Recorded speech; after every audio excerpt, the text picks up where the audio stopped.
करने जा रहे हैं part 2 of CR Saini chemistries half yearly question paper. तो बेटा हमारे सामने एक क्वेश्चन दिया गया है, बहुत प्यारा सा क्वेश्चन है और ये काफ़ी इंपॉर्टेंट और काफ़ी वेटेज वाला क्वेश्चन है बच्चों। तो याद रखना हमारे सामने क्वेश्चन क्या कह रहा है बेटा। ये क्वेश्चन हमसे कह रहा है यहाँ पर कि आपके सामने देखोगे आप अगर कि देखिए बेटा, ये जो क्वेश्चन है हमसे कह रहा है कि आपको एक गैस है, राइट। पढ़ो इस क्वेश्चन को, क्या कह रहा है तेज की। Welding fuel gas contains welding fuel gas. welding fuel gas contains carbon and hydrogen only. Burning a small sample gives 3.38 gram carbon dioxide and 0.690 gram of water. Calculate the percentage of carbon and hydrogen in the gas. Right हमें basically percentage of carbon और hydrogen का percentage पता लगाना है, right. बेटा important ये है कि हमारे पास जो एक वेल्डिंग फ्यूल है, जो हमारे पास एक क्या है, वेल्डिंग फ्यूल गैस है, उसमें हमें बोला गया है कि उसमें कार्बन और हाइड्रोजन अवेलेबल है। बट कार्बन और हाइड्रोजन कितना है ये हमें नहीं पता है, ये हमें नहीं पता है, राइट। अच्छा, हमें एक बात बोला गया है कि ये जो कार्बन और हाइड्रोजन जब इसको हम बर्न करते हैं, जब हम इस कार्बन और हाइड्रोजन को बर्न करते हैं और बर्न होने में हमें पता है ऑक्सीजन ज़रूर लगता होगा और हमें पता है कि कार्बन डाइऑक्साइड ज़रूर निकलता होगा और वाटर ज़रूर निकलता होगा। किसी भी कंबशन में ऐसा होता ही है। तो बेटा इस बर्न होने पे वो बोल रहा है कि 3.38 ग्राम एक्चुअली में कार्बन प्रोड्यूस हो, कार्बन डाइऑक्साइड प्रोड्यूस हुआ और 0.69 ग्राम वाटर प्रोड्यूस हुआ। बेटा हमसे कह रहा है कि percentage of carbon and hydrogen कितनी है गैस में, ये पता लगाना है, राइट। क्या पता लगाना है अपने को कि कितनी percentage of carbon and hydrogen मौजूद है इस गैस के अंदर। सिर्फ आधा ही क्वेश्चन है, ठीक है, हमारे को ये पता लगाना है, राइट है। समझ आ गया। Percentage of carbon and hydrogen, percentage of carbon and hydrogen, right. ये एनसीईआरटी का ही क्वेश्चन है। एनसीईआरटी में इसके आगे मॉलिक्यूलर फार्मूला भी मांगा हुआ है बेटा, बट मैंने आपको एक्चुअली में क्वेश्चन इतना नहीं दिया है, सिर्फ इतना ही दिया है, राइट है। इधर आ जाओ जरा, तो देखोगे अगर आप तो क्या आएगा बच्चा, ध्यान से सुनना और समझना। हम लिखेंगे बेटा, अगर देखें हम ना एक बात जानते हैं, आप सुन रहे हो, हम एक बात जो समझ पा रहे हैं वो ये कि बेटा जब हम एक्चुअली में किसी 12 ग्राम फ्यूल को, जब हम किसी 12 ग्राम, ये कार्बन 12 ग्राम होता है, जब हम बेसिकली इसको बर्न करते हैं तो बेटा यहाँ पे 44 ग्राम हमारा कार्बन डाइऑक्साइड प्रोड्यूस होता है, हाँ कि ना। या फिर मैं इसे उल्टे शब्दों में कहूँ तो मैं ये बोल सकता हूँ 44 ग्राम अगर आपको कार्बन डाइऑक्साइड का नीड है तो आपको 12 ग्राम कार्बन लगेगा, राइट। 12 ग्राम कार्बन का रिक्वायरमेंट होगा। अगर मैं आपसे बोलूँ 1 ग्राम कार्बन डाइऑक्साइड का नीड है तो बेटा उसके लिए हमारे को कहीं ना कहीं हमें 12/44 ग्राम 44 भाई अपॉन में बेटा यूनिटरी मेथड इतना कार्बन लगेगा।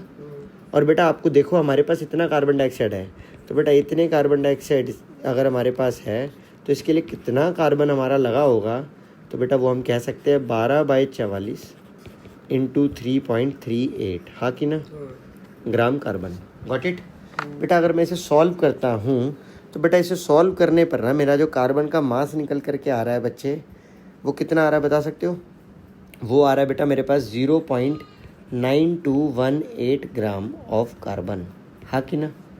समझ आया, जल्दी बोलो, क्लियर है।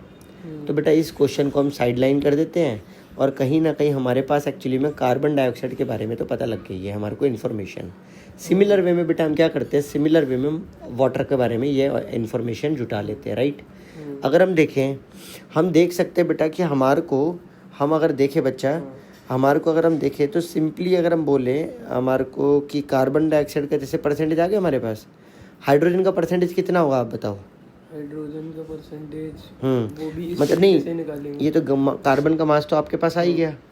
अच्छा, आप अगर इसी तरीके से निकालो हाइड्रोजन का परसेंटेज, आप जानते हो कि यहाँ पर जो हमारा हाइड्रोजन है उसका मास कितना है, 1 यूनिट है ना, 1 ग्राम होता है।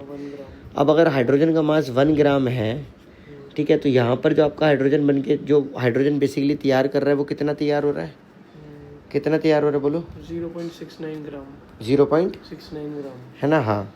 तो बेटा अगर ये 0.69 ग्राम तैयार हो रहा है, राइट, तो अब मेरी बात जरा ध्यान से सुनना, क्या देखोगे, देखो बेटा 1 मिनट रुकना बच्चा।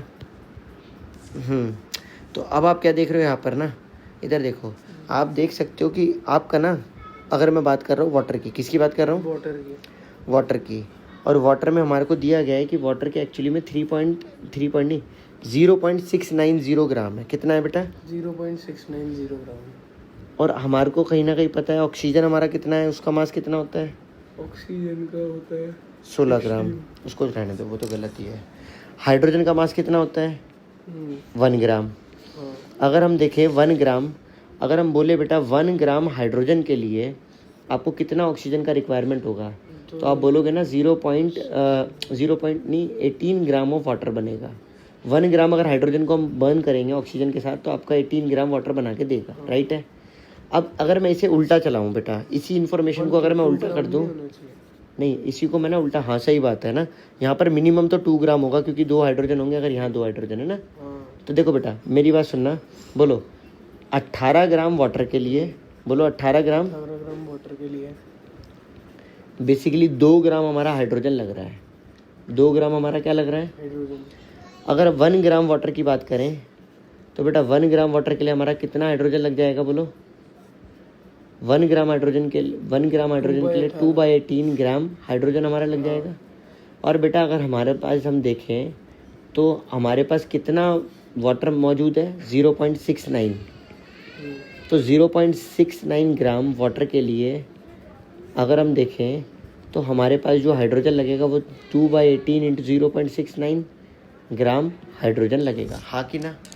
बेटा अगर मैं इसको सॉल्व करता हूँ तो बच्चा कहीं ना कहीं 2 इंटू 0.69 जो भी आएगा डिवाइड बाय 18, तो ये कहीं ना कहीं बेटा हमारा ना निकल करके आ जाएगा, हम कह सकते हैं कितना, ये हमारा निकल करके आ जाएगा 0.0766 ग्राम ऑफ हाइड्रोजन, हाँ कि ना?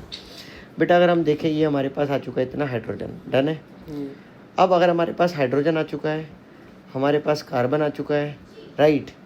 अब हम क्या कर रहे हैं ना, अगर हम देखें तो यहाँ तक डन है हमारे को।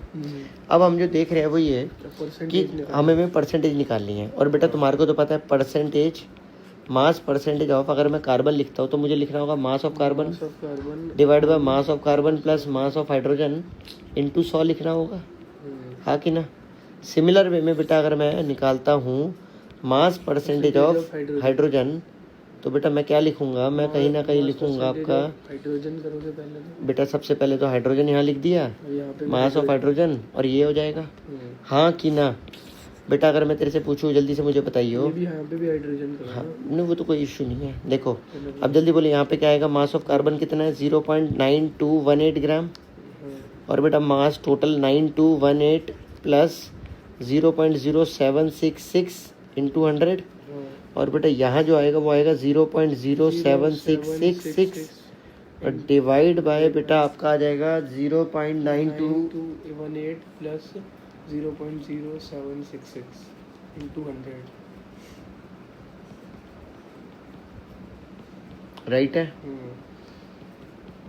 इंटू 100, हाँ कि ना?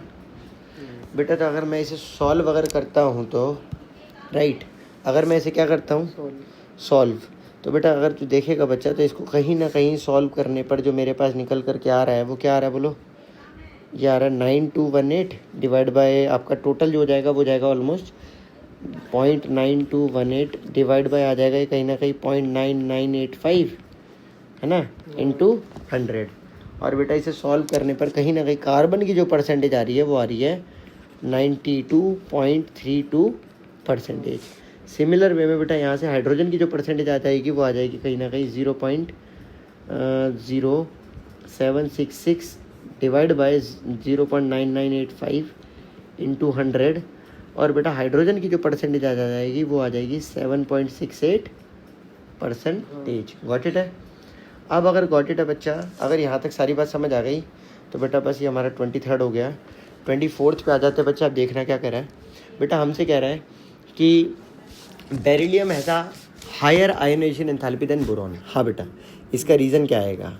बेटा देखो बेरिलियम की जो इलेक्ट्रॉनिक कॉन्फ़िगरेशन है वो है 1s2 2s2 2p 2s2 बस, और बोरॉन की जो इलेक्ट्रॉनिक कॉन्फ़िगरेशन है वो है 1s2 2s2 राइट और 2p1। बेटा हमारे को जो यहाँ पर आंसर देना होता है वो ये देना होता है क्योंकि NCERT में यही लिखा है बेटा, जो 2s होता है वो more near to the nucleus होता है। इट इज़ बोलो, it is more near to the nucleus, therefore it has more penetration effect, therefore it has more penetration effect, it has more penetration effect. हाँ कि ना, समझ आ गया? it has more penetration effect, हाँ कि ना? तो बेटा कहीं ना कहीं हमें एक बात याद रखना है बेटा, हाँ नहीं, पेनिट्रेशन मतलब वो ज़्यादा न्यूक्लियस में घुसा हुआ है। अगर बेटा ये ज़्यादा न्यूक्लियस में एक्चुअली में एंटेंगल्ड है, न्यूक्लियस में घुसा हुआ है, तो इससे इलेक्ट्रॉन निकालना क्या होगा, बहुत ही ज़्यादा डिफिकल्ट होगा। तो याद रखना बेटा, due to this reason, right, due to this reason, बोलो due to this reason, due to this reason beryllium has, बोलो beryllium has more ionisation enthalpy than boron, हाँ कि ना?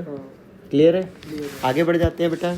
इसके बाद अगर हम पार्ट बी की बात करें, देखो बेटा इसने बोला हमसे कि ऑक्सीजन जो है, क्या बोला इसने हमसे, हाँ ऑक्सीजन जो है उसकी एक्चुअली में lower ionization enthalpy than nitrogen. इसका रीज़न क्या आएगा बेटा? इसका रीज़न आएगा, देखो अगर आप ऑक्सीजन की इलेक्ट्रॉनिक कॉन्फ़िगरेशन देखो, वो है 1s2 2s2, राइट, और वो है 2p3 और बेटा 2p4 सॉरी, और बेटा यहाँ पर आती है 1s2 2s2 और बेटा वो आ जाती है 2p3। बेटा अगर हम देखते हैं, राइट, अगर हम देखते हैं, बोलो, और आगे नहीं जाएगी? नहीं बेटा नहीं, बस इसमें 7 इलेक्ट्रॉन है, इसमें 8 इलेक्ट्रॉन है, भर तो दिए 7 और 8, ये 7 हो गए और ये 8 हो गए। अब देखो बेटा, अगर आप देखो तो सबसे इंपॉर्टेंट क्या आएगा, ये एक्चुअली में हाफ फील्ड इलेक्ट्रॉनिक कॉन्फ़िगरेशन है। और बेटा हाफ फील्ड इलेक्ट्रॉनिक कॉन्फ़िगरेशन कहीं ना कहीं क्या होती है, ज़्यादा स्टेबल। तो ये हाफ फील्ड इलेक्ट्रॉनिक कॉन्फ़िगरेशन है which has extra stability, which has extra stability, हाँ, which has extra stability, right, which has extra stability. तो जिसकी वजह से क्या होता है बेटा, देयरफॉर, इसी की वजह से याद रखना, therefore oxygen has lower first ionization enthalpy than आपकी, देन किसकी बात करें अगर हम, देन आएगा बेटा आपका देन नाइट्रोजन, राइट, क्लियर है? तो बेटा ऑक्सीजन जो है उसकी आयोनाइजेशन एंथैल्पी कहीं ना कहीं कम होती है देन नाइट्रोजन से, क्लियर है? चलो इसके बाद बेटा हमसे कह रहा है कि वेस्पर थ्योरी के अकॉर्डिंग आप इन सभी की शेप को डिस्कस करो, राइट। बेटा देखो BeCl2 की जो शेप होती है वो लीनियर होती है, इसकी जो हाइब्रिडाइजेशन निकलती है बेटा वो निकलती है आपकी कहीं ना कहीं क्या, अगर इसकी हाइब्रिडाइजेशन की बात है तो इसकी हाइब्रिडाइजेशन जो निकलती है बेटा वो निकलती है आपकी sp हाइब्रिडाइजेशन, राइट, ये लीनियर शेप है। बेटा अगर आपको ये हाइब्रिडाइजेशन ना होती हो तो आप कमेंट बॉक्स में जाके लिख सकते हो आप हाइब्रिडाइजेशन कराएं, और मैं वो आपको उसके ऊपर एक जल्दी एक नई वीडियो लेकर उसके ऊपर आ जाऊंगा। नाउ BeCl3 की बात करें तो बच्चों आप देखोगे यहाँ पर कहीं ना कहीं BeCl3 का स्ट्रक्चर कुछ इस तरह से होता है, और बेटा इसका प्लेनर स्ट्रक्चर होता है, और इसकी जो हाइब्रिडाइजेशन होती है वो sp2 होती है। हालांकि हमसे उसने हाइब्रिडाइजेशन नहीं मांगी है, मैं खामा ही लिख रहा हूँ इसको, राइट। अगर हम आगे बढ़ते हैं बच्चों, इसके बाद है SiCl4। बेटा SiCl4 का जो स्ट्रक्चर होता है वो कुछ इस तरह से रहता है, राइट, और बेटा वो टेट्राहेड्रल स्ट्रक्चर होता है, और बेटा जो उसकी हाइब्रिडाइजेशन है वो sp3 है। आगे बढ़ जाते हैं बच्चों, इसके बाद अगर आप देखो तो इसके बाद AsF5 है, आर्सेनिक और AsF5 है। बेटा इसका जो स्ट्रक्चर होता है वो कुछ इस तरह का होता है, राइट, और बेटा इसकी जो हाइब्रिडाइजेशन है वो आपके सामने sp3d है, और बेटा जो इसकी, हाँ आर्सेनिक फ्लोराइड। अब बेटा इसका जो शेप रहता है वो बनता है trigonal bipyramidal, trigonal bipyramidal, right. आगे अगर हम देखें इसके बाद बेटा हमारे को H2S दिया गया है, इसका जो शेप होता है H2S बेटा कुछ इस तरह से बनता है, अगर देखोगे आप तो कुछ इस तरह से बनता है आपका H2S। सल्फ़र के ऊपर लोन पेयर एक इधर होता है और एक इधर लोन पेयर होता है, एक हाइड्रोजन इधर है, एक हाइड्रोजन इधर है। तो इसका जो शेप होता है बेटा वो आपका कैसा रहता है, V शेप, जिसे हम बेंड शेप भी कह सकते हैं, जिसे हम एंगुलर शेप भी कह सकते हैं, राइट। अब अगर यहाँ तक डन है तो इसके बाद अगर हम बढ़े आगे तो बेटा अब इसके बाद क्या देखोगे, इसके बाद आप देखोगे कि आपके पास है pH3 का जो बेटा शेप होता है वो कुछ इस तरह से होता है, जो बेटा बेसिकली पिरामिडल शेप कहलाता है, पिरामिडल शेप कहलाता है। यहाँ तक अगर क्लियर है तो बेटा ये अगर आप देखो इसकी हाइब्रिडेशन sp3 होगी। और बेटा अगर हम बात करते हैं हाइब्रिडाइजेशन इसकी, तो बेटा ये जो हाइब्रिडाइजेशन इसकी है ये भी sp3 ही है, राइट। sp3 में बेटा याद रखना 3 शेप आती है, टेट्राहेड्रल, एंगुलर और पिरामिडल, 3 शेप आती हैं। आई होप यहाँ तक क्लियर हो गया होगा। बेटा इसने बोला जस्टिफाई करना है कि ये रिएक्शन रिडॉक्स रिएक्शन है। कैसे जस्टिफाई करोगे, बड़ा आसान है, ध्यान से सुनना। देखिए बेटा इस रिएक्शन को आपने लिखना है और इस रिएक्शन को हमें जस्टिफाई करना है कि रिडॉक्स है। आपने इस रिएक्शन में ऑक्सीडेशन स्टेट फाइंड आउट करनी है सबसे पहले। अगर आप देखो बेटा तो ऑक्सीडेशन स्टेट नाइट्रोजन की इस समय जो ऑक्सीडेशन स्टेट है, अगर आप नाइट्रोजन को x मान लेते हो तो बेटा आप देखोगे नाइट्रोजन की अगर आप x मान लेते हो तो x और हाइड्रोजन जब भी एक्चुअली में आपका जुड़ा हो इनसे तो आपका हो जाता है +1। नाइट्रोजन नॉन मेटल के साथ हमेशा +1 रहता है, तो यहाँ से बेटा -3 आ रही है नाइट्रोजन की oxidation state. Oxygen elemental state में इसलिए 0 होगी ऑक्सीडेशन स्टेट। नाइट्रोजन की बेटा अगर यहाँ पर ऑक्सीडेशन स्टेट निकाले तो आप देखोगे वो कहीं ना कहीं +2 निकल कर आ रही है। और बेटा आप देखोगे अगर तो वो +2 आ रही है। और अगर वाटर के अंदर आप बात करोगे ऑक्सीडेशन स्टेट की तो ऑक्सीजन की यहाँ पर बेटा -2 है। अब बेटा अगर आप यहाँ से देखो तो सबसे पहली बात ये नाइट्रोजन -3 से +2 जा रहा है, बेटा कहीं ना कहीं अपना ऑक्सीडेशन कर रहा है। दूसरे नंबर पर आप देखोगे बेटा ऑक्सीजन कहीं ना कहीं आपका माइनस की जो ऑक्सीजन है बेटा वो कहीं ना कहीं ज़ीरो ऑक्सीडेशन स्टेट से बेटा कहीं ना कहीं वो आपका -2 में जा रहा है, तो हम कहेंगे कहीं ना कहीं वो अपना रिडक्शन कर रहा है बच्चा। अगर बेटा ऑक्सीजन अगर नाइट्रोजन जो है वो ऑक्सीडेशन और अगर ऑक्सीजन जो है वो रिडक्शन कर रहा है, देयरफॉर बेटा हम कहेंगे therefore this is a redox reaction, this is a redox reaction. ये बेटा आपकी रिडॉक्स रिएक्शन हो जाएगी, राइट।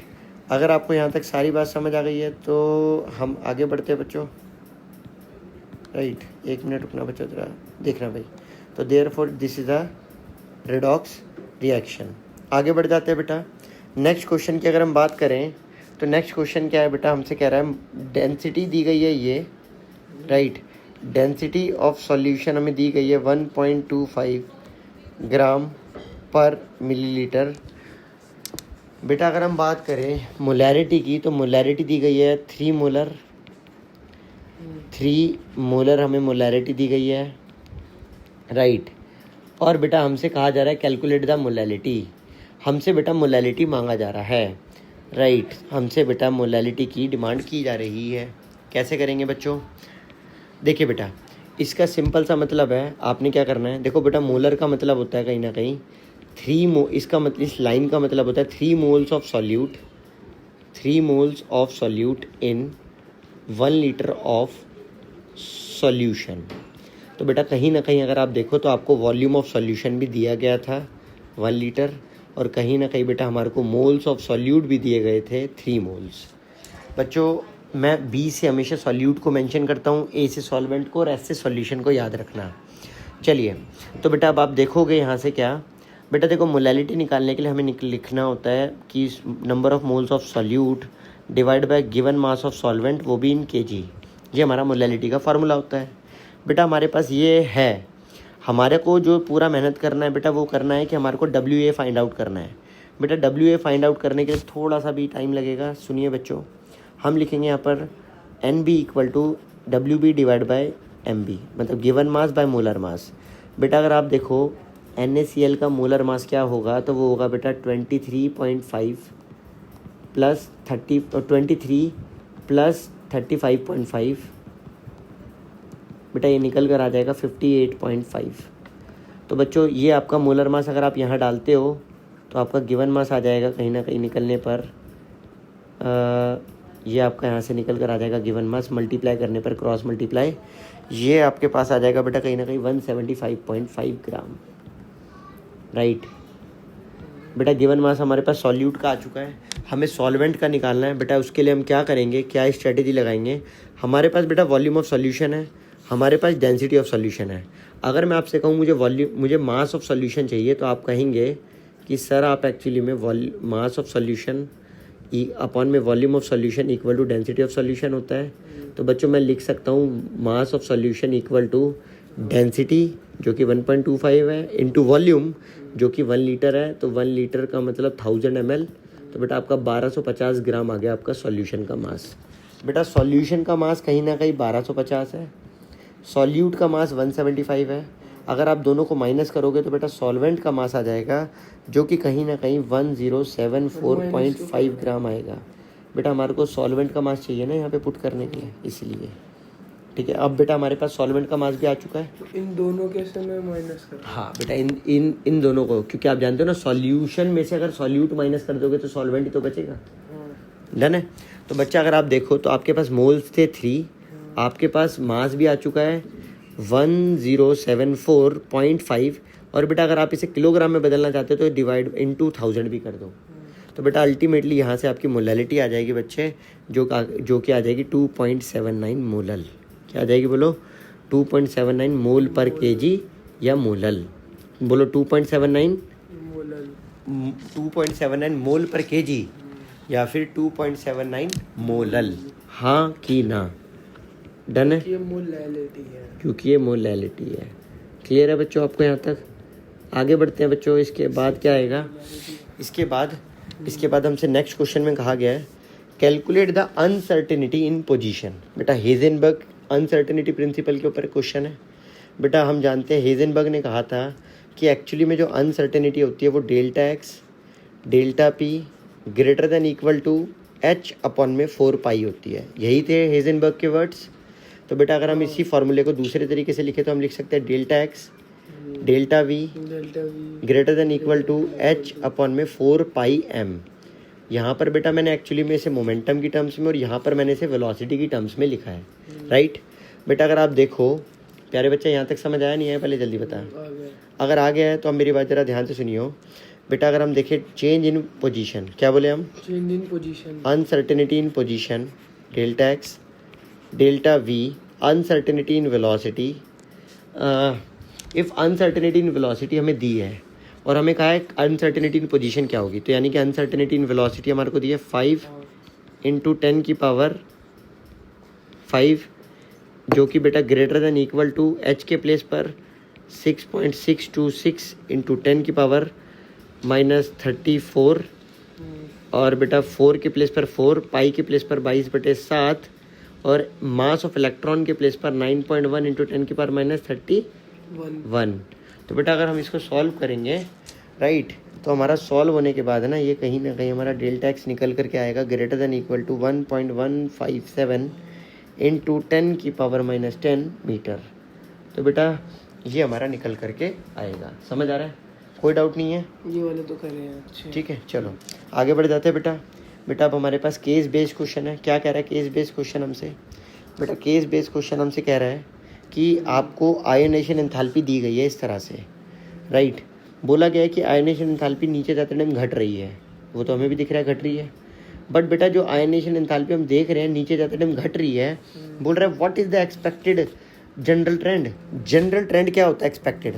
बेटा यही होता है हमारा जनरल ट्रेंड, तो ये कि डाउन द ग्रुप बोलो down the group size increase होता है, राइट। साइज क्या होता है? साइज इंक्रीज होता है और बेटा आयोनाइजेशन एंथैल्पी क्या होती है? डिक्रीज करती है, राइट। क्योंकि डाउन द ग्रुप कहीं ना कहीं शेल क्या होते हैं? बढ़ जाते हैं, राइट। जनरली तो यही होता है। तो बेटा उसने जनरल एक्सपेक्टेड ट्रेंड मांगा था, तो जनरल एक्सपेक्टेड ट्रेंड यही था, राइट है। सेकेंड नंबर पर अगर हम आ जाएं तो बेटा देखो हमसे क्या कह रहा है। सेकेंड नंबर पर कह रहा है why is the ionization enthalpy of aluminium is less than that of the boron. तो आयोनाइजेशन एंथैल्पी जो है वो एल्युमिनियम की कम होगी, बोरॉन की क्या होगी? ज़्यादा होगी। इसका रीज़न क्या है? बेटा हम जानते हैं, देखो बोरॉन जो है ना वो सेकंड पीरियड में है। बोरॉन किस में है? सेकंड पीरियड में। और बेटा अगर हम देखें जो एल्यूमिनियम है वो थर्ड पीरियड में, एल्यूमिनियम कब पर है? थर्ड पीरियड के अंदर है, राइट है। बेटा हम जो एक बड़ी इंपॉर्टेंट बात जानते हैं वो ये, ध्यान से सुनना, सुन रहे हो? जो बहुत इंपॉर्टेंट बात है वो ये कि बेटा कहीं ना एल्यूमिनियम का लार्ज साइज़ है। एल्यूमिनियम का क्या है? Large size. इसका लार्ज साइज होने से हम कह सकते हैं इफेक्टिव न्यूक्लियर चार्ज डिक्रीज हो गया होगा। इफेक्टिव न्यूक्लियर चार्ज डिक्रीज हो गया होगा। और बेटा यही कारण है, देयरफॉर यही कारण है, therefore it has low ionization enthalpy. हाँ कि ना, राइट है। तीसरे नंबर पर अगर हम आए, बेटा हमसे कह रहा है कि why is ionization enthalpy of boron is slightly greater than aluminium. ये बहुत इंपॉर्टेंट है बेटा, इसको समझना पड़ेगा, समझे? बेटा अगर हम देखें ना एल्युमिनियम और उसके नीचे गैलियम, बेटा गैलियम से पहले ना एल्युमिनियम से पहले जो है वो है आपका एल्युमिनियम से पहले जो है वो मैग्नीशियम है। तो इलेक्ट्रॉन जो भरे होते हैं ना, हमने इस बात को समझना पड़ेगा। निखिल ध्यान से देखना बच्चा, देखो। और गैलियम से पहले जो है ना, गैलियम से पहले क्या है पता है आपको? जिंक है। यहाँ पर जिंक है बेटा। जिंक के अंदर ना कहीं पूरे इलेक्ट्रॉन भरे पड़े हैं। जिंक की कॉन्फ़िगरेशन है 4s2 3d10। कितनी है? 4s2 3d10। बेटा जब आप एल्युमिनियम में इलेक्ट्रॉन भरते हो, तो आप भरते हो कहीं ना कहीं आपका 2s2 2p1।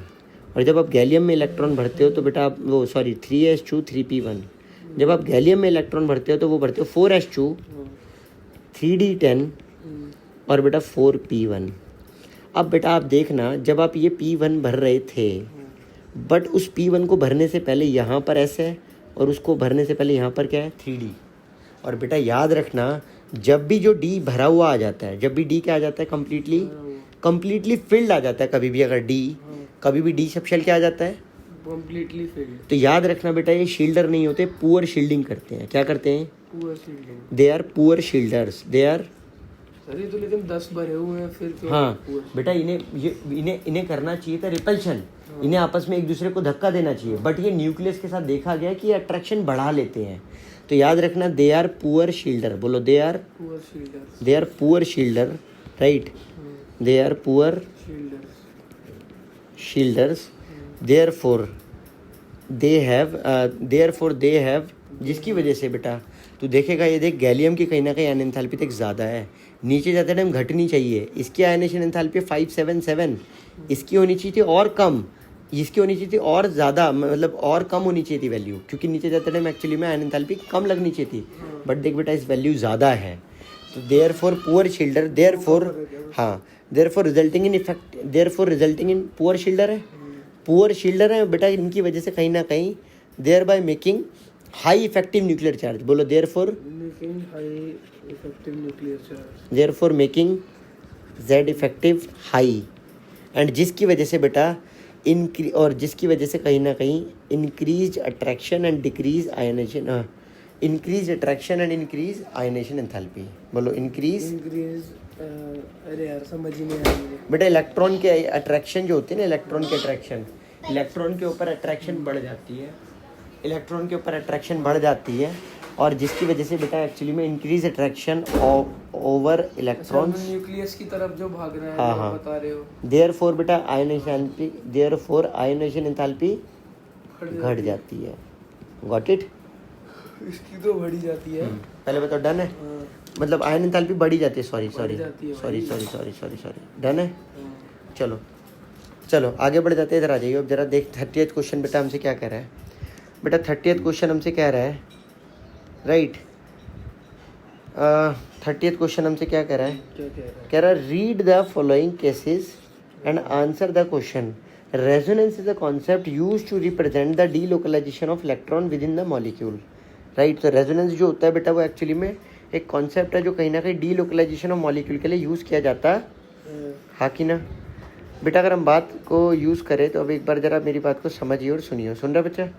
देख, अगर तेरे से कोई पूछता है व्हाट इज़ रेजोनेंस, बोल it is delocalization of pi electron. It is D delocalization of pi electron. It is delocalization of pi electron. It is delocalization of pi electron. It is delocalization of pi electron. It is delocalization of pi electron. Pi electrons within a molecule, है ना, with in a molecule के अंदर अंदर, right है। और बेटा बात आती है कि explain the important aspects of reference with respect to carbonate. बेटा कार्बोनेट का स्ट्रक्चर बनाना पड़ेगा हमारे को, हाँ कि ना। कार्बोनेट का स्ट्रक्चर बनाना बड़ा ही आसान है, इस तरीके का स्ट्रक्चर बनता है कार्बोनेट का, राइट। 1 2 और बेटा 3, इस तरीके के स्ट्रक्चर बनते हैं। बेटा ये रेजोनेटिंग स्ट्रक्चर है, इनके बीच में डबल एडेड एरो आता है। बेटा हमारे को पता है एक डबल बॉन्ड, एक डबल बॉन्ड, एक डबल बॉन्ड, बाकी ऊपर नेगेटिव चार्ज, हाँ कि ना। क्लियर है, कोई डाउट नहीं है। तो बेटा हम देख रहे हैं ये रेजोनेटिंग स्ट्रक्चर है, क्या है बेटा, ये रेजोनेटिंग स्ट्रक्चर। और बेटा इनके इंपॉर्टेंट एस्पेक्ट भी बताने हैं हमारे को ना, इंपॉर्टेंट एस्पेक्ट ऑफ रेजोनेंस। तो बेटा इंपॉर्टेंट एस्पेक्ट ऑफ रेजोनेंस ये है, ये तीनों ही स्ट्रक्चर एक्चुअली में कहलाते हैं कैनोनिकल या आपके रेजोनेटिंग स्ट्रक्चर, कैनोनिकल या फिर रेजोनेटिंग स्ट्रक्चर्स। बेटा इन सभी के अंदर कहीं ना कहीं इक्वल एनर्जी होती है, राइट। ये आपके कैनोनिकल या रेजोनेटिंग स्ट्रक्चर है, इनके अंदर याद रखना बेटा, इनके अंदर कहीं ना कहीं इक्वली लेंथ होती है, बोलो इक्वल लेंथ है, राइट। इक्वल स्ट्रक्चर है, राइट। एक्स्ट्रा स्टेबिलिटी है इनकी, हाँ कि ना। बेटा एक बार एनसीईआरटी में देख, मैं पढ़ा देता हूँ ये वाली लाइन, अगर तू देखे यहाँ पर रेजोनेटिंग स्ट्रक्चर में, यहाँ पे देखो क्या लिखा हुआ है, देख रेजोनेटिंग स्ट्रक्चर जो होते हैं कैन तो a number of structure with similar energy position and nuclei है। तो याद रखना equal length, equal energy, equal energy, equal length, equal energy, और बेटा आएगा क्या, equal length, equal energy and हम कह सकते हैं और सिमिलर एनर्जी, और कुछ नहीं है, बस यही सब है, ठीक है, डन है। और एक्स्ट्रा स्टेबिलिटी, एक्स्ट्रा स्टेबिलिटी हो जाती है इनके अंदर, गॉट इट, समझ आया। जितने ज़्यादा रेजोनेटिंग स्ट्रक्चर उतनी ही ज़्यादा स्टेबिलिटी, डन है, क्लियर है। बढ़े आगे, चलो बेटा इसके बाद हमसे क्या कह रहा है, कह रहा है calculate the kinetic energy of emitted electron. हमारे को बेसिकली इलेक्ट्रॉन की क्या निकालनी है, काइनेटिक एनर्जी निकालनी है। बेटा अगर हम देखें, हम जानते हैं कि एनर्जी इक्वल टू होता है work function plus kinetic energy.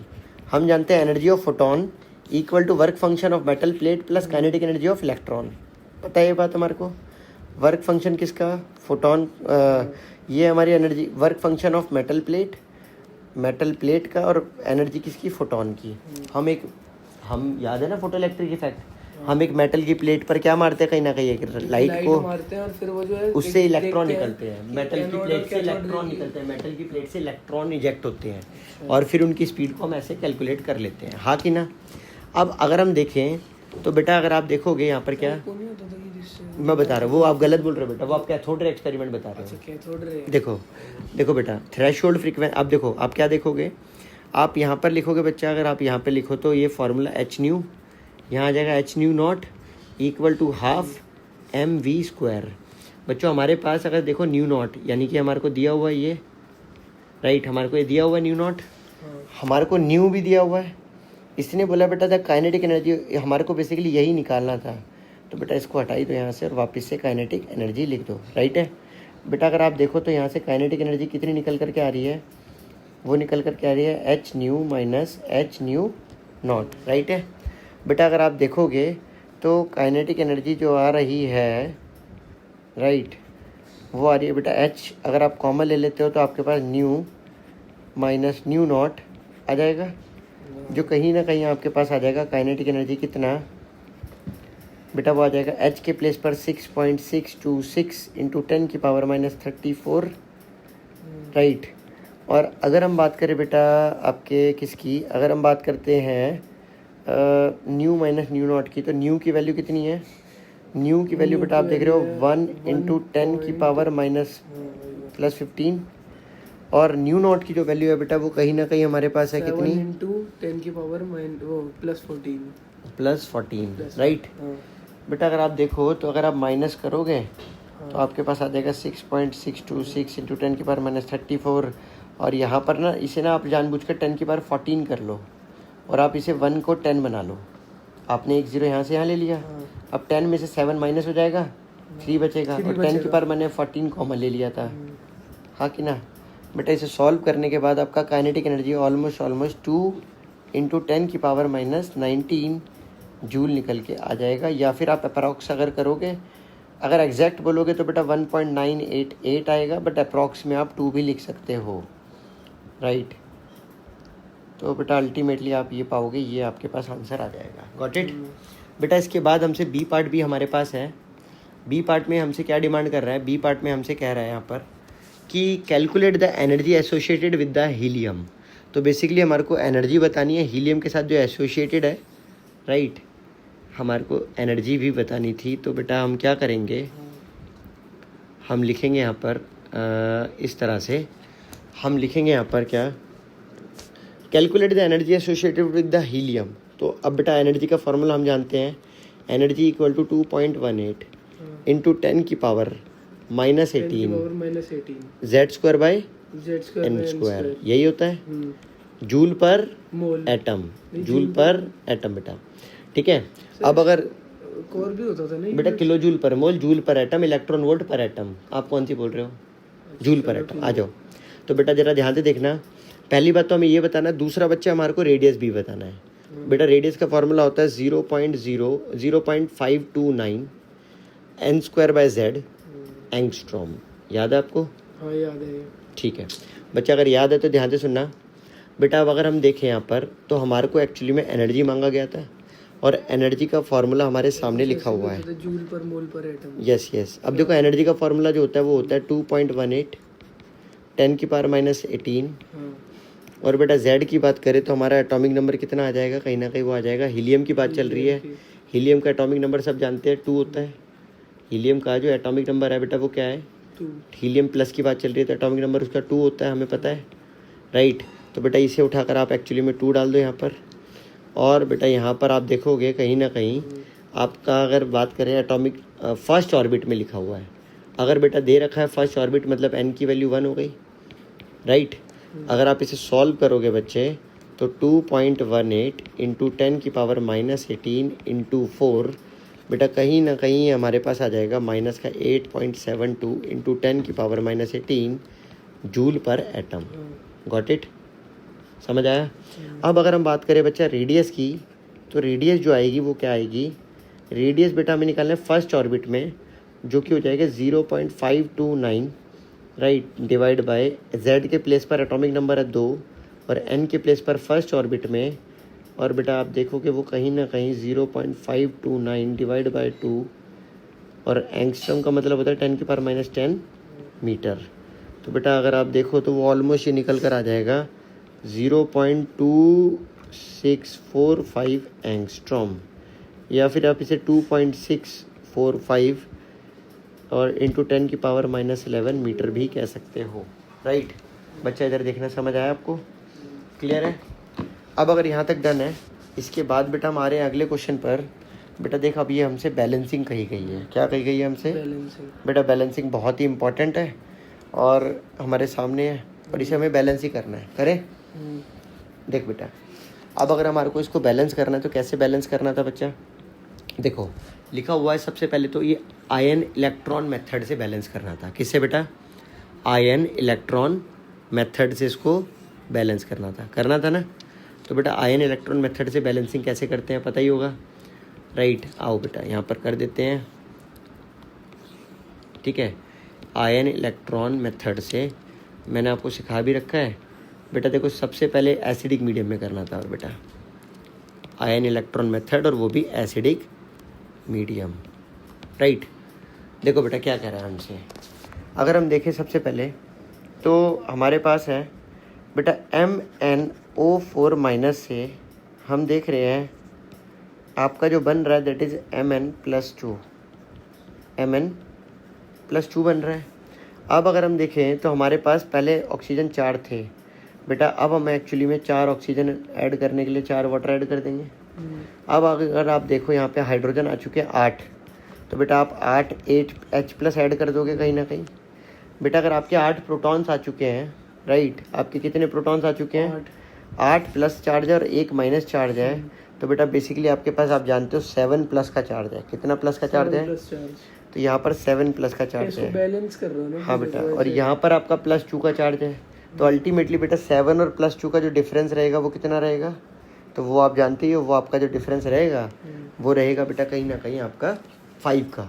तो आप 5 इलेक्ट्रॉन यहाँ पर ऐड कर दोगे तो बेटा बैलेंस आउट हो जाएगा सब कुछ। हाँ कि ना? यहाँ तक समझ आया आपको बच्चा? अब इसके बाद अगर आप देखो आगे, राइट, इसके बाद अगर आप देखो तो अब मेरे को बैलेंस करना है किसको? SO2 को। और बेटा ऑक्सीडेशन, ये ना आयन इलेक्ट्रॉन मेथड है। तो सबसे पहले ये तो हमने कर दिया एक्चुअली में रिडक्शन हाफ रिएक्शन, कर दिया ना, रिडक्शन हाफ रिएक्शन। अब हम करने जा रहे हैं ऑक्सीडेशन हाफ रिएक्शन, है ना। और बेटा लास्ट में हम दोनों रिएक्शंस को क्या कर देंगे? कंबाइन कर देंगे, राइट है। तो बेटा हम देख रहे हैं हमारे पास बन के क्या तैयार हो रहा है? HSO4 minus. क्या बन के तैयार हो रहा है? HSO4 minus. बेटा हाफ रिएक्शन का मतलब बेटा आप जानते हो ना, रिडॉक्स रिएक्शन में एक रिडक्शन होती है, एक ऑक्सीडेशन होती है। तो बेटा दोनों मिला के हाफ हाफ फुल हो जाती है रिएक्शन। तो इसमें इतना परेशान क्यों हो जाते हो छोटी छोटी बातों पे बच्चे? हाँ कि ना? बेटा एक होती है रिडक्शन हाफ रिएक्शन, एक ऑक्सीडेशन हाफ रिएक्शन, ठीक है। देखो सबसे पहले हमें मेन एलिमेंट बैलेंस करना होता है। मेन एलिमेंट ऑलरेडी हम देख रहे हैं बैलेंस है। फिर हमें बैलेंस करना होता है ऑक्सीजन को। यहाँ ऑक्सीजन 4 है, यहाँ ऑक्सीजन 2 है, तो 2 वाटर ऐड कर देंगे यहाँ पर। फिर बेटा जो हमें बैलेंस करना होता है वो बैलेंस करना होता है हाइड्रोजन को। यहाँ आपके 4 हाइड्रोजन है, यहाँ आपका 1 हाइड्रोजन है, 3 प्रोटॉन ऐड कर देंगे इधर। बेटा फिर हमें बैलेंस करना होता है इलेक्ट्रॉन्स को।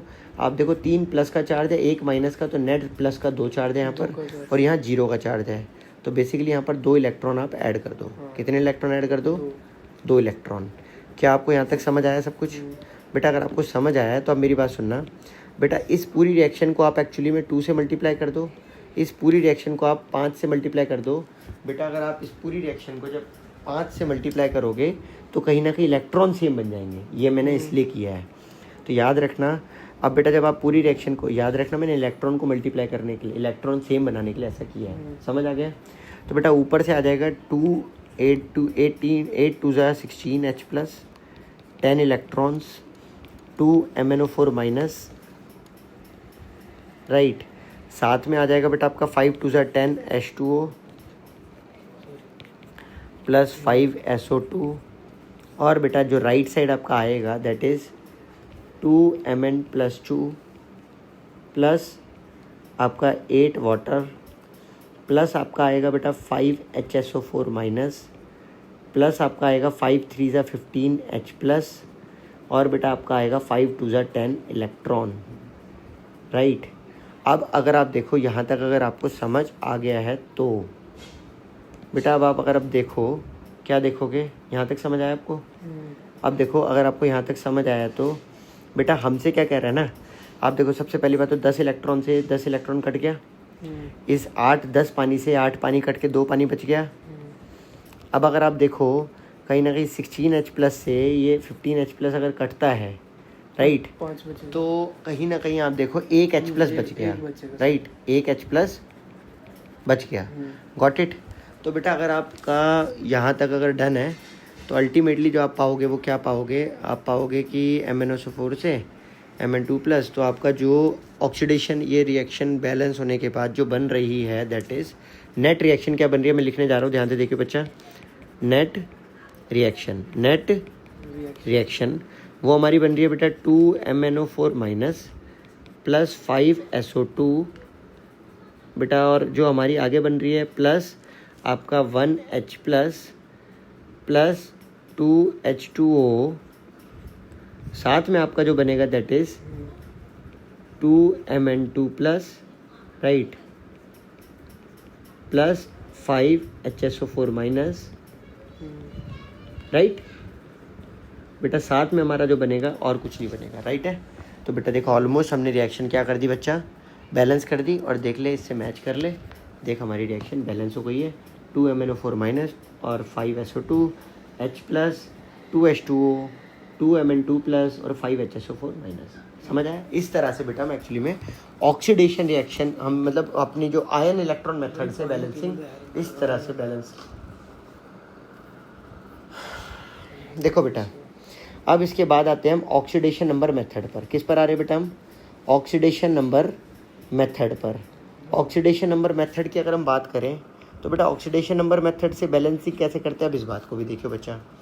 ये हमारे पास रिएक्शन है, राइट, 2 मार्क्स में दी गई है बेसिकली, और मैं नहीं दी है बेसिकली। अब इधर देखना भाई क्या आएगा ऑक्सीडेशन नंबर मेथड से। बेटा याद रखियो, सबसे पहले निखिल हम क्या करते हैं ऑक्सीडेशन नंबर मेथड में, हम सबसे पहले एक्चुअली में ऑक्सीडेशन स्टेट लिख देते हैं। हमारा सबसे पहला टास्क होता है ऑक्सीडेशन स्टेट को लिखना। क्या टास्क होता है हमारा? ऑक्सीडेशन स्टेट को लिखना एलिमेंट्स की। तो बेटा अगर हम देखें यहाँ पर ऑक्सीडेशन स्टेट इसकी 0 है और इसकी कहीं ना कहीं हमारी ऑक्सीडेशन स्टेट है -3। बेटा अगर हम OH माइनस, अब देखो अगर हम यहाँ पर देखें अब फॉस्फोरस की क्या आएगी, यहाँ पर हमारी -3 और यहाँ पर अगर हम देखें हाइड्रोजन की +1 है, ऑक्सीजन की -2 होगी, तो 2 2 4 हो गया। इसकी निकाल लेते हैं तो ये हो जाएगा x1 और बेटा ये हो जाएगा 2 2 -4 इक्वल टू -1। अब तुम कहोगे -1 क्यों लिखा इक्वल में? ये जो बेटा ऊपर चार्ज होता है ना, इसको हम इक्वल में लिख देते हैं। तो बेटा अल्टीमेटली आप देखोगे यहाँ से क्या आ रहा है हमारे पास, -3 इक्वल टू -1। x की वैल्यू आ रही है कहीं ना कहीं 3 - 1 दैट इज 2। क्या आ रही है निकल करके? 2। तो बेटा अगर आप देखो यहाँ पर, तो यहाँ पर कहीं ना कहीं ऑक्सीडेशन स्टेट फॉस्फोरस की आ गई 2। कितनी आ गई? 2। बच्चा इधर देखियो बेटा, अगर तू देखे तो बच्चा ये देख, ये यहाँ से यहाँ पर कहीं ना कहीं अपनी ऑक्सीडेशन स्टेट घटा रहा है, इसका मतलब रिडक्शन कर रहा है। अपनी ऑक्सीडेशन स्टेट घटा रहा है, इसका मतलब क्या कर रहा है? रिडक्शन कर रहा है। हाँ कि ना?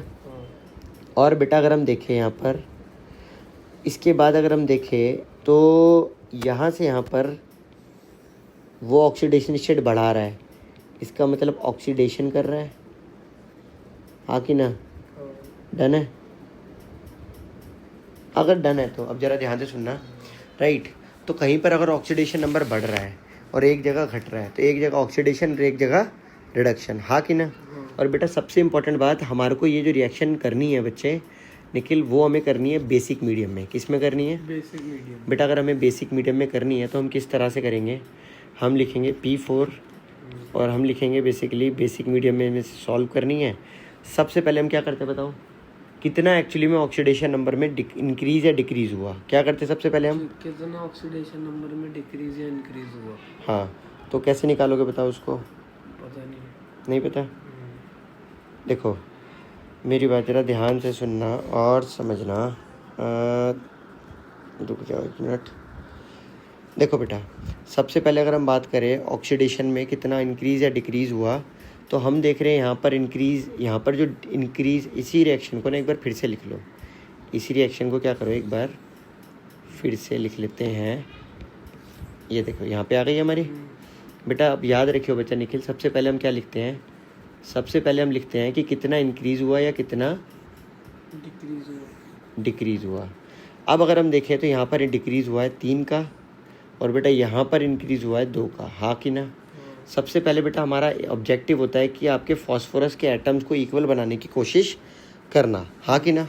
तो बेटा हम अगर देखें, अगर हम इसे इक्वल बनाने की देख, अगर हम देखें यहाँ पर 4 फॉस्फोरस है।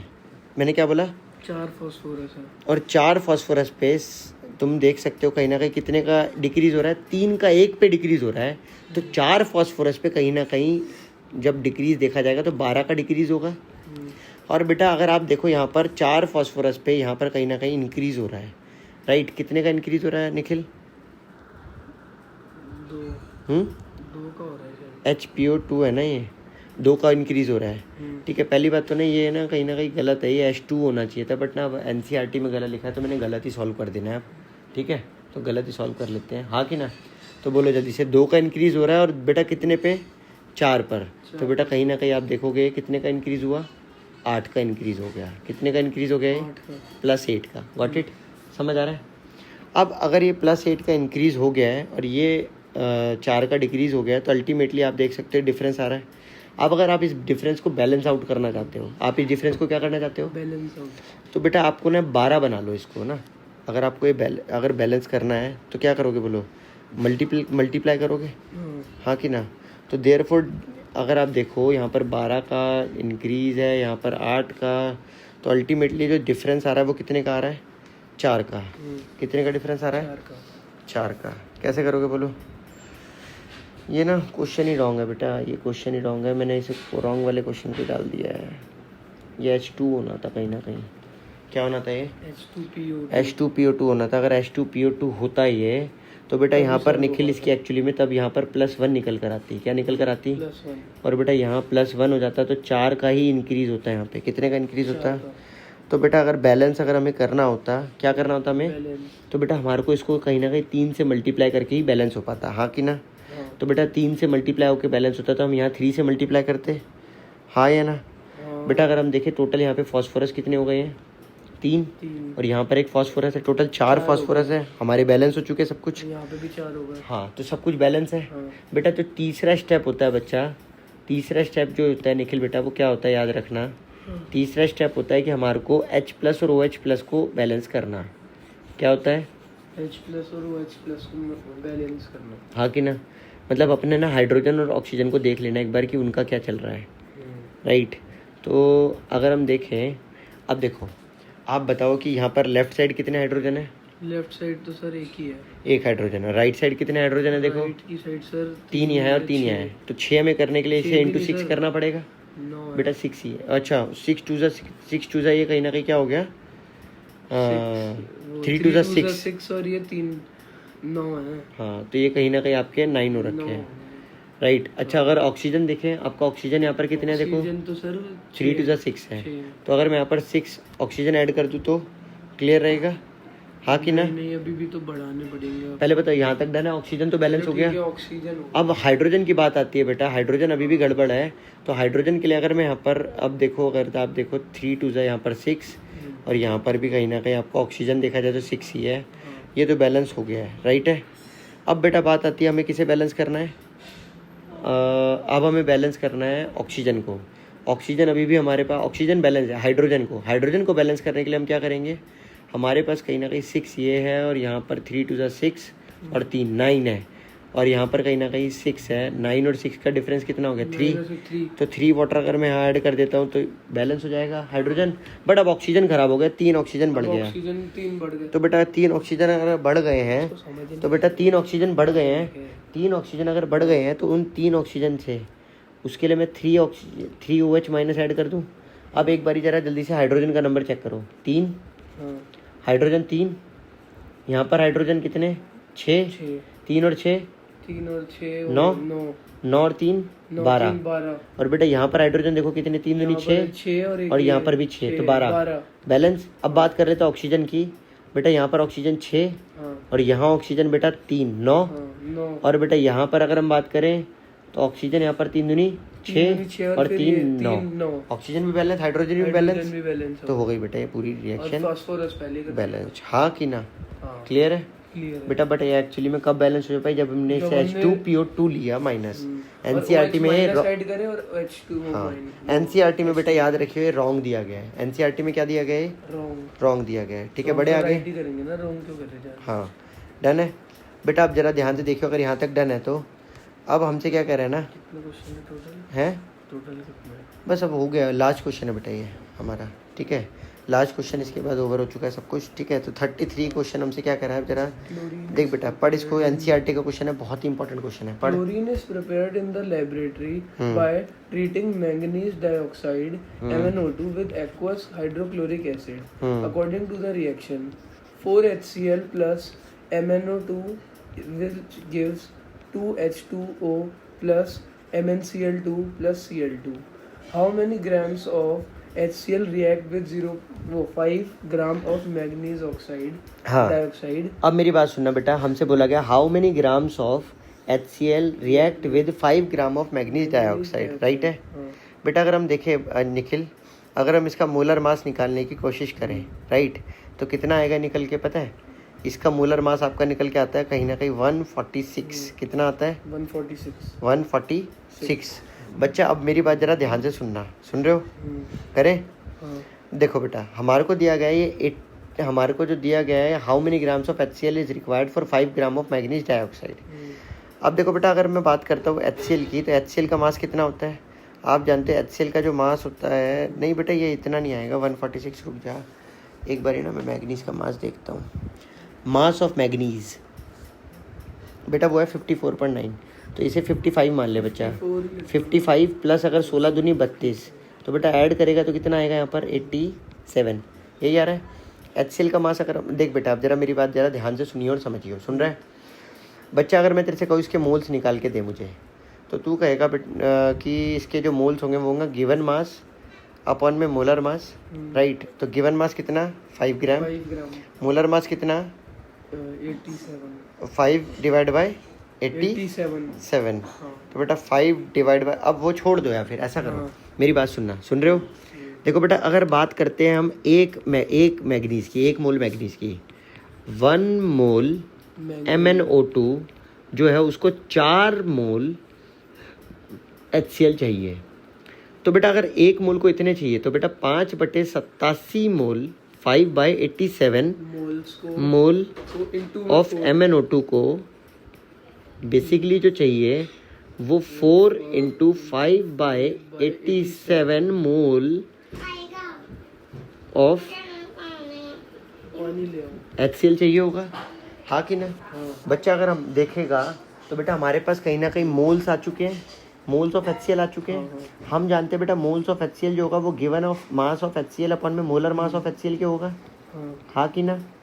बच्चा अगर हम देखें हमारे पास गिवन मास, हमारे पास मोल्स कितने हैं 4 × 5 divide by 87, given mass of HCl निकालना है, हाँ कि ना? और बेटा मोलर मास जो है बेटा अगर हम उसकी बात करें तो वो हमारा हो जाएगा 35 + 1 36.5, हाँ कि ना? तो बेटा अगर हम देखें तो हमारे पास जो आ जाएगा वो आ जाएगा, अगर हम देखते हैं इसको उधर मल्टीप्लाई करें, राइट, इसको हम कहाँ मल्टीप्लाई करें, उधर, तो बेसिकली हमारे पास HCl का जो मास निकल के आ जाएगा बेटा वो आ जाएगा कहीं ना कहीं 8.39, जिसको हम अप्रॉक्सीमेटली 8.4 ग्राम ले सकते हैं, हाँ कि ना? राइट। तो बेटा इसने यही पूछा था how many gram of HCl is required, ये हमने कर लिया, राइट है। अब इसने बोला why this reaction is redox reaction and identify the oxidize and reduce species, right. हमें इस रिएक्शन में बेटा ऑक्सीडेशन और रिडक्शन हो रखी है, हमें पता लगाना है कि कौन सी रिएक्शन जो है बेसिकली, मतलब ये कौन ऑक्सीडाइज हो रहा है कौन रिड्यूस हुआ है, बेसिकली हमें फाइंड आउट करना है, हाँ या ना। तो अगर हम बात करते हैं बेटा ऑक्सीडेशन और रिडक्शन की तो क्या आएगा, राइट। अब ये तो हमने 10th क्लास में पढ़ा हुआ है, राइट, ये तो हमने 10th क्लास में ही पढ़ा हुआ है कि कौन ऑक्सीडेशन करता है और कौन रिडक्शन कर रहा है। देखो बेटा हम जानते हैं यहाँ पर क्या, हम जानते हैं कि HCl जो है यहाँ पर इसके ऑक्सीडेशन स्टेट कहीं ना कहीं है बेटा आपकी -1, नहीं माइनस नहीं +1, और यहाँ भी वो +1 है, तो इससे तो कुछ पता नहीं चल रहा। बट बेटा यहाँ पर देखो, अगर आप देखोगे इंपॉर्टेंट बात किसको, अगर आप देखोगे यहाँ पर क्लोरीन को, क्लोरीन यहाँ पे -1 है, क्लोरीन यहाँ पे क्या है -1, और क्लोरीन यहाँ पर क्या है 0। तो आप देख रहे हो वो अपना कहीं ना कहीं क्या कर रहा है बेटा, ऑक्सीडेशन, अपना ऑक्सीडेशन नंबर इंक्रीज कर रहा है। अगर ऑक्सीडेशन नंबर इंक्रीज होता है इसका मतलब ऑक्सीडेशन है, हाँ कि ना, तो ऑक्सीडेशन कर रहा है। बेटा अगर हम बात करें MnO2 की, तो हम अगर MnO2 का ऑक्सीडेशन स्टेट निकालें यहाँ पर, तो बेटा x times of 2 times of -2 = 0, तो बेटा आपका x का वैल्यू निकल कर आ जाएगा +4। तो बेटा मैग्नीज की जो ऑक्सीडेशन स्टेट आ रही है वो 4 आ रही है। और अगर हम बात करें क्लोरीन, अगर हम यहाँ पर निकालते हैं ऑक्सीडेशन स्टेट, तो बेटा x और बेटा कहीं ना कहीं 2 क्लोरीन, 1 क्लोरीन पे -1 चार्ज, तो ऑक्सीडेशन स्टेट निकल कर आ रही है +2। बेटा अगर आप देखो तो कहीं ना कहीं ये 4 से 2 में जा रहा है, कहाँ जा रहा है 4 से 2 में, तो यहाँ कहीं ना कहीं बेटा हम पा रहे हैं रिडक्शन हो रहा है, हाँ कि ना। यहाँ पर हमारा क्या हो रहा है रिडक्शन, बेटा यहाँ पर क्या हो रहा था ऑक्सीडेशन, यहाँ हो रहा है रिडक्शन। यस आप देख सकते हो, yes it is redox reaction, yes it is redox reaction as oxidation and reduction both take place, as oxidation and reduction both are taking place, both are taking place। और बेटा बात आती है, हमसे पूछा गया है सर बड़ा फेमस है ना, मतलब जगह हाँ जगह बेटा, दिखता रहता है। और बेटा बड़ी इंपॉर्टेंट बात कि कौन ऑक्सीडाइज हुआ और कौन रिड्यूस हुआ, ये भी हमें पता है कि बेटा इस समय आपका कहीं ना कहीं जो आपका कह सकते हो कि इस समय MnO2 रिड्यूस्ड हुआ है, MnO2 इसमें भी आया रिड्यूस हुआ है, MnO2 रिड्यूस्ड, और HCl जो है बेटा वो कहीं ना कहीं हम कह सकते हैं ऑक्सीडाइज्ड हुआ है। हाँ कि ना? क्लियर है? समझ आ गया बच्चा? आ गया। आई होप ये क्लियर होगा बच्चों, आपको ये वीडियो एंजॉइंग लगा होगा और ये आपकी पढ़ाई में कहीं ना कहीं बेनिफिशियल होगा, राइट? बाय बाय प्यारे बच्चों, and keep studying. Bye bye.